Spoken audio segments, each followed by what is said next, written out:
For those of you following the tour of my house around, this is the living room. We've been evicted here now. So what I'm going to do is go through, well, initially at least, the multi-choice from the library this week. There's some short answers as well. If I've got time, I'll add some short answer feedback as well. But I'll do the multis in the first instance. And for those of you who've been interested in the bits and pieces of my cat, there's some bonus cat footage at the end, or there will be anyway when I do it on.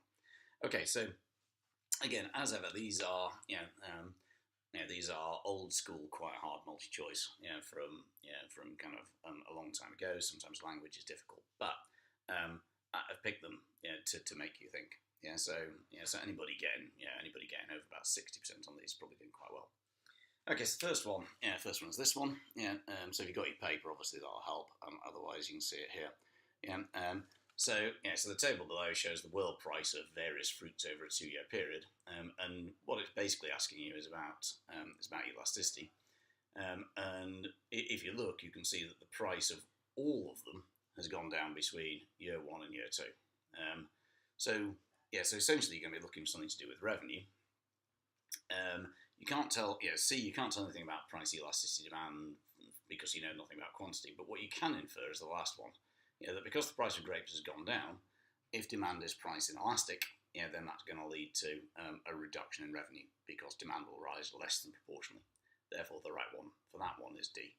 And the second one's also about price elasticity. This looks a bit like a different question that we were doing the other day, but slightly different.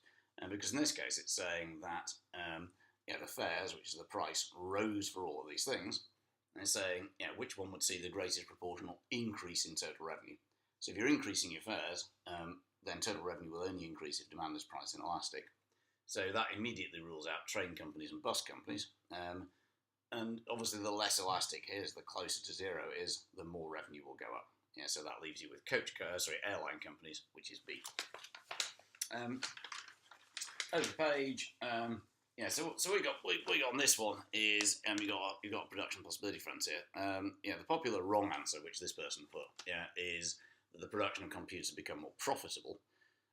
Remember, the PPF shows the potential for the whole economy. Just because something's profitable doesn't mean that we can make any more of it. If, on the other hand, if you look at B, there's an increase in the productivity in computer industry, then with the same resources, we'll now be able to produce more, and that's why the potential output of computers has gone up. Whereas a decrease in productivity in the textiles industry, remember, productivity and production aren't the same thing. Obviously, a change in production just moves you along the line. A change in productivity means, again, a reduction in productivity means that with the same total resources, you can now produce less, and that's why it's that one. Next one, quite a few people got wrong on this one, and it's asking about the opportunity cost. It's asking about the opportunity cost in each case, of the different at different points on this. And what you got is standard PPF looks like that. Cars are up there, and you've got something else, vans down there. How very imaginative.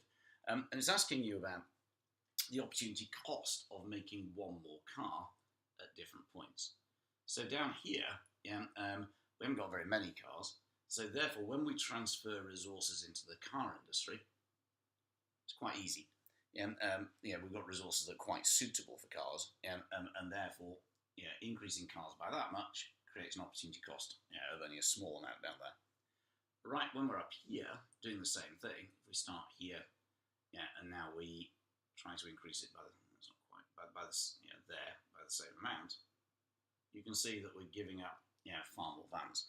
And the reason for that is the reason that production possibility frontiers aren't straight lines. Some resources are better suited to vans, some resources are better suited for producing cars. Therefore, the more cars you try to produce, the more difficult it becomes, and that's why the PPF's non-linear. Over the page, essentially everybody in the whole world gets this one wrong. Generally people work out its perfect competition from the fact that its total revenue is a straight upward sloping line. That means that your marginal revenue and your demand are going to be horizontal. So it's this type of story here. We know that in perfect competition, that's AR equals MR equals D. So, and if that's £10, therefore total revenue go 10, 20, 30, 40. So, But is it the short run or is it the long run? And people are very tempted by the idea that it's the long run, because on the diagram, the firm's making normal profit.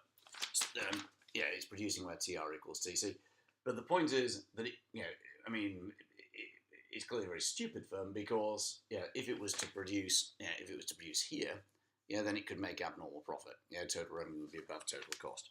So because it can make abnormal profit, that means that it's not in long run equilibrium, because new firms would enter that market, just because the firm being stupid doesn't mean that new entrants can't undercut it. So because it's possible to make abnormal profit, that means it must be in the short run. And the next one's very difficult. What you've got is you've got demand line looks like that, DAR, you've got MR looks like that, and then you've got average total cost looks something like that. I mean, I haven't copied it exactly, and it cross MR? Sorry, it crosses MR. So it goes like that. But what you're told is that there are no variable costs at all. So this is basically like you're on a water meter or something. Sorry, not on a water meter. It's like before water metering, where you can just turn your tap on and there's no charge. In other words, there is no. If you're not on a water meter, there is no cost. There is no cost of using water. You turn the tap, and there's essentially price is zero. So if you went into business and did what Coke did, which is sell bottled tap water, you could just turn your tap on, fill it up. There'd be no cost except for the cost of the bottle. So what we're saying is that because there are no variable costs, your marginal cost is zero. Because marginal cost is zero, you just want to maximise revenue. So therefore the firm's going to produce there and set price B. Or if you don't like that, we can say, well, if marginal cost is zero, marginal cost lies along that axis. So again, we produce where MC equals MR, which is where MR is zero, and again that gives us price B. So that's quite tricky. That's the first very difficult one, I think. Over the page, this one's fairly straightforward. An economy is in recession, with price, it's got deflation and rising unemployment. So what's it going to do? It's going to increase aggregate demand. So what you got to look for, is something where all three of them are going to increase AD. People often get put off. The right answer is A. People often get put off by a higher budget deficit for some reason. Remember that higher budget deficit means that government spending is more than tax, and that's injecting demand into the economy. This one you just got to know it. So in which of the following cases does the firm have a positive output gap? So positive output gap is where we've gone past the Nehru. So if that's if you look at it in neoclassical terms, if that's longer aggregate supply, that's the Nehru. And there's your short run aggregate supply function. If you're there, output's too low. So we have a negative output gap.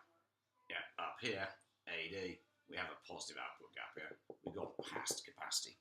So the right answer is there will be inflationary pressure. The next one, what's going to happen if the exchange rate becomes stronger? So the pound appreciates. So what's it going to lead to a rise in? Well, what we know is when the pound becomes stronger, so £1 equals 10 Azerbaijani manat instead of 5. Instead of 5 manat. What that means is that anything that we bring in from Azerbaijan, becomes much cheaper. Something costing 100 manat, it used to cost £10. It used to cost £20. We've gone this way. Sorry, it used to cost £20. Now it costs 10. So as a result of which, we're going to buy more imports. Which is why A is the right answer. An increase in import volumes. Import prices won't go up as we've shown it's cheaper. Therefore, inflation goes down. But and exports, of course, at £1 equals 10 manat. UK goods and services look very expensive. And next one's fairly straightforward. It says, it's this one up at the top. It says when a firm's marginal cost is less than average cost, then what happens? We know that that's linked to the basic theory of the firm. If that's average cost and that's marginal cost, it's this zone here where marginal cost is less than average cost, and as long as the marginal is less than the average, then the average will be coming down. That's why the marginal cuts the average at its minimum point. The next one's this one here. The following revenue situations result from a 1% fall in the price of a commodity where it has price elasticity demand equal to -1. Or it says unity, and remember unity comes from the word unit, yeah, and it means -1. So PED is unity, PED is -1. And what we know then is we know that price times quantity is total revenue, and we know that PED is -1. What that means is if price falls by 2%, demand rises proportionally. Yeah, and because remember PED is the percentage change in quantity demanded over the percentage change in price. So if price goes down by 2%, and that's -1, then the change in quantity is going to be plus 2%. So if price goes down by 2% and quantity goes up by 2%, well, guess what? Total revenue stays the same. Yeah, so the right answer to that one is total revenue remains constant, which is B. The next one, I think virtually everyone got right. Yeah, it's showing the relationship between two goods. Yeah, the price of good Y goes up. Yeah, so what happens to the quantity of good X? This is a cross elasticity question. Clearly when we draw it that way, if that's these goods are substitutes, an increase in the price of say Xbox, means that people don't buy Xboxes, so instead they go and buy PlayStations. Yeah, so as the price of Xbox goes up, the quantity of PlayStation goes up, and you end up with a positive correlation like that. Over the page. Oh yeah, so next one's calculation. Yeah, at a particular level. Yeah, at a particular level of output. Yeah, you're told that the firm has total costs are 120,000. You're told that its average fixed cost is 80, and its average variable cost is 40. And you're asked to say, well, what are its total fixed costs? In order to do this, we've got to find what's the firm's output. So we know that its total costs are 120. Its average total cost is 100. So 100,000. Its average total cost is 120. 80 plus 40. Yeah, so therefore its output is 1,000. Therefore, given that its average fixed cost is 80 quid, its total fixed costs are therefore 80,000 quid. And that's one way of doing it anyway. The next one is saying, a subsidy to producers can be expected to increase sales the most if what? It's just a supply and demand question, really. Yeah, I'm simply saying, well, look, we're giving a subsidy to producers, so that's it's kind of negative tax. So therefore, supply shifts from S1 to S2. So under what circumstances is that going to lead to the biggest increase in quantity? Well, the more elastic demand is, the bigger the increase in the quantity is going to be. Yeah, so that one's B. Over the page, so this one is a chart with millions and millions of things that are going on it. The most highly paid workers are in the US. Well, you don't know that because the chart's on unemployment. Germany has seen unemployment more than treble since 1979. Has it? I think it has. Where's Germany?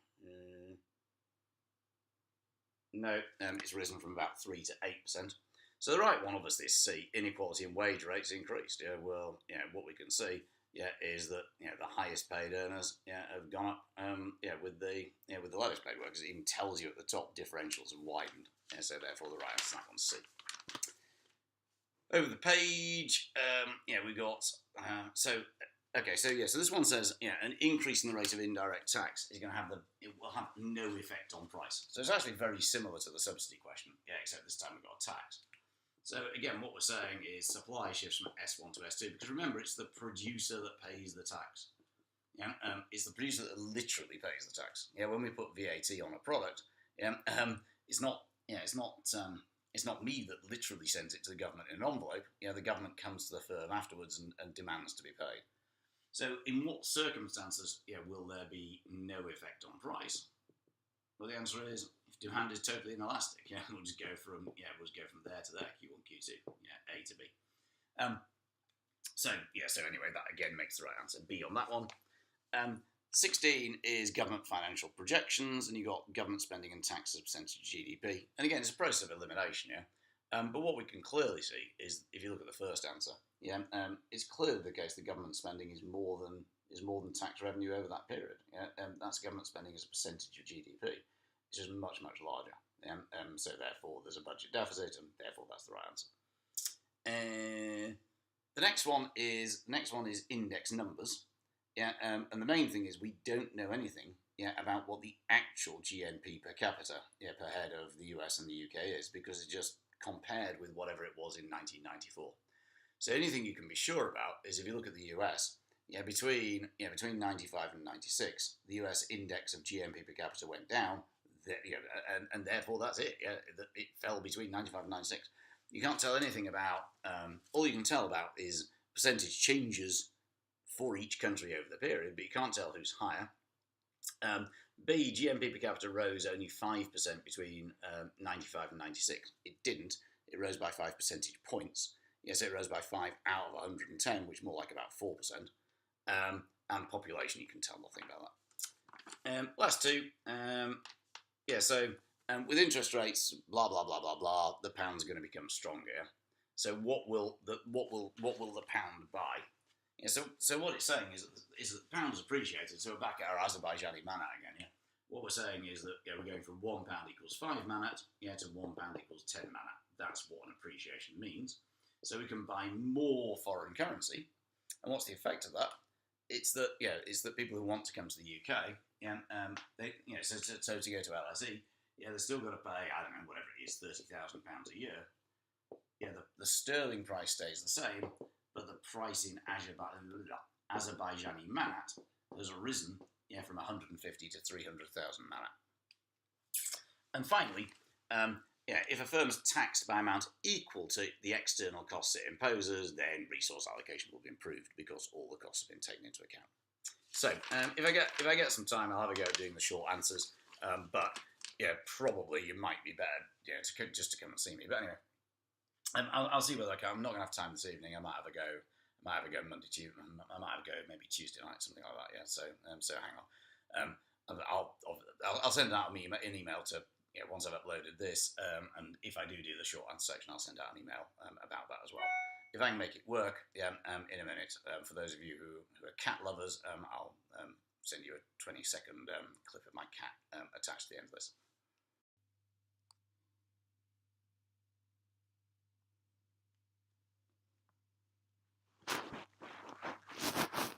Okay. Out there.